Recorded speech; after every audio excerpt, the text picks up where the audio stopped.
دولة رئيس الوزراء الأخ دكتور حيدر العبادي على زيارتهم إلى محافظة كركوك، وهذه الزيارة تمت نشاطات كثيرة.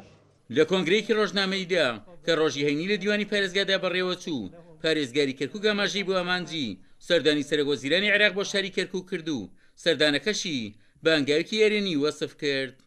وهذه الزيارة تمت نشاطات كثيرة.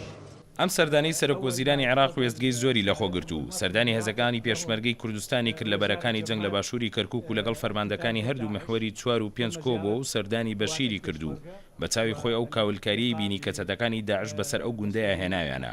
سوپاسی هەڵوێستی سەرۆکوەزیرانەکەین بۆ بە هەندوەرگرتنی داواکاری ئیدارە و خەڵکی کەرکووک کە بەڵێنیدا لە زووترین کاتدا حەویجە و دەوروبەری ڕزگار بکرێن.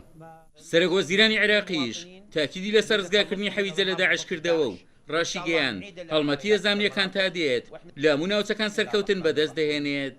زيارتنا إلى محافظة كركوك ومن أجل الاطلاع على شؤون المحافظة التعايش السلمي. سەردانیکردنمان بۆ پارێزگای کەرکووک لە پێناو لە نزیکەوە بە ئاگابوونە لە کاروباری پارێزگاکە و پێکەوە ژیانی ئاشتیانی نێوان پێکهاتەکانێتی و کارکردن و تاوتوێکردنی ڕزگارکردنەوەی حەویجە و دەوروبەرێتی. بەم نزیکانە ئۆپراسیۆنی ڕزگارکردنەوەی حەویجە ئەنجامەدەین. هاوشێوەی ئەو سەرکەوتنانەی لە ناوچەکانی دیکەی عێراق بەدەستمان هێناوە. بەمەش داعش لە ناوچوو نزیک دەبێتەوە. ڕزگارکردنەوەی حەویجە و دەوروبەری بە هەمانگی هێزەکانی پێشمەرگە جێبەجێ دەکرێن.